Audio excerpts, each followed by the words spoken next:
Damn.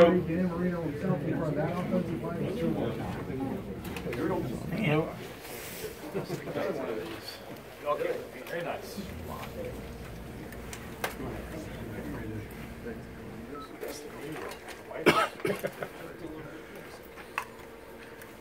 Who's starting us off? I'll start it. Welcome everyone. It's obviously our first day, and excited to get going, get started with the 2019 season, and we're hoping to get the power back on with the generator. Looking forward to it. Don, you come to a camp with a lot of depth in your pitching, especially for your starting rotation. How are you going to evaluate those guys coming forward? Opening day?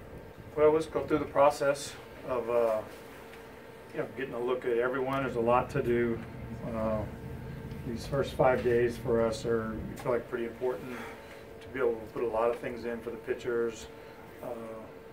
So as we get into the position players, the timing of certain things, making sure the pitchers know where they need to be, getting their kind of feet underneath them from the standpoint of getting out on the field moving. I don't know how much moving we're going to get a chance to do today, but we will had to make a little adjustment with the fields and things like that. This is an important few days for these guys to get going, and then we'll let the process unfold. There's a few things we know. There's probably a lot of things that we don't know. And we're just gonna have high expectations for them and their improvement from the guys that we had last year, that they're going to be better this year.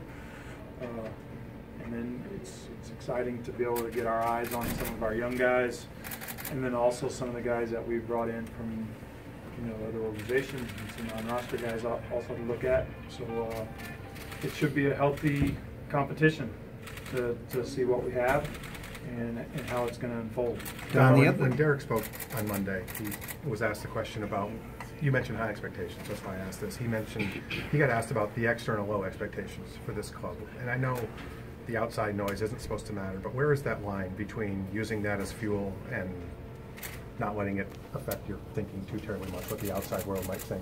I think we have to keep our thinking in-house from the standpoint of we have to have our own expectations. We can't rely on the outside to set our standards or set our expectations. We've got to have our own expectations and our own standards, and they need to be high. Derek's talked about it, I talked about it last year. Every game you play, you have a chance to win. And that comes down to most of the time execution from the standpoint of making pitches or making a play or being in the right spot or being able to move a base runner and be able to get a guy in for third. Those are all things that either help you win a game or keep you from winning a game. And there's no reason that you would ever go into a game, and as I talked about it last year, I've never ever went into a game as a player, coach, manager, ever thinking that we're going to lose today. I always think we're going to win, and I always have that belief in my heart and our players and the best in them. And we'll be looking for their best, expecting their best,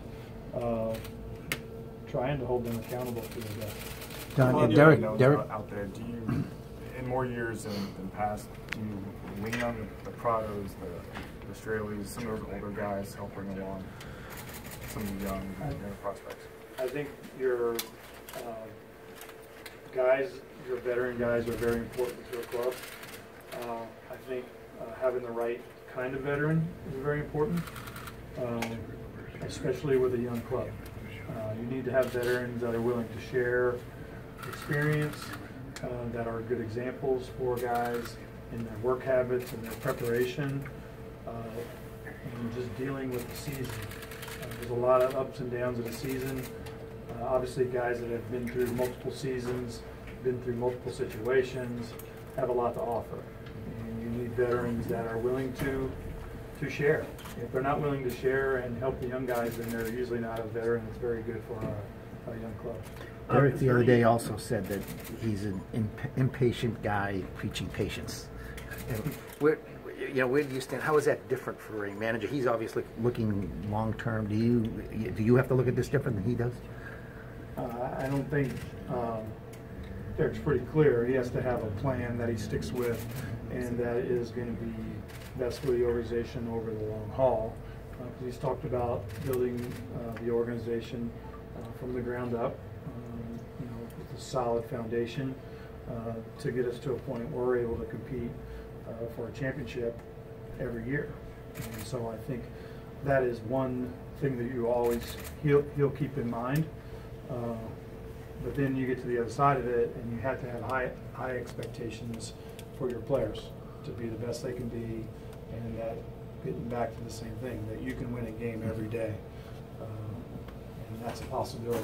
It's what dreams are made of basically, doing something that people say you can't, and so you're always looking to beat it. And I'm not ever going to go into a game expecting to lose a game. Is there any update on Sergio Romo, or do you anticipate he will be in camp? Well, that would be something for Mike. Obviously, we've talked, about the possibility of adding a veteran reliever to this club. So obviously that's a possibility, but Mike would be the guy to talk to about anything that is going on. Well, you've seen him a lot as a from previous spring trainings. Any new wrinkles? Anything that when you look out there we see that's different than past ones? I don't think it would be a whole lot different. And if you probably looked at all 30 clubs, they're doing similar things. You just ask your guys to be able to do it better, and to be able to execute, and be able. It's not that. I don't think it has to be as complicated. This game is obviously there's a lot more information through the analytics and how we evaluate and how we can help teach. All those things are tools for us to help guys get better, build a better club. But you have got to be able to execute all those things. So that part, to me, is pretty simple. You need to do it and do it better, and be able to make it where it's. You want your actions on the field to feel natural, but they only become natural by doing them right all the time in your work. You do your work right all the time, and your practice is good all the time. Then your actions on the field look like you have great instincts. In reality, you've trained yourself to do the right thing all the time, and it becomes a natural act. Is there any talk of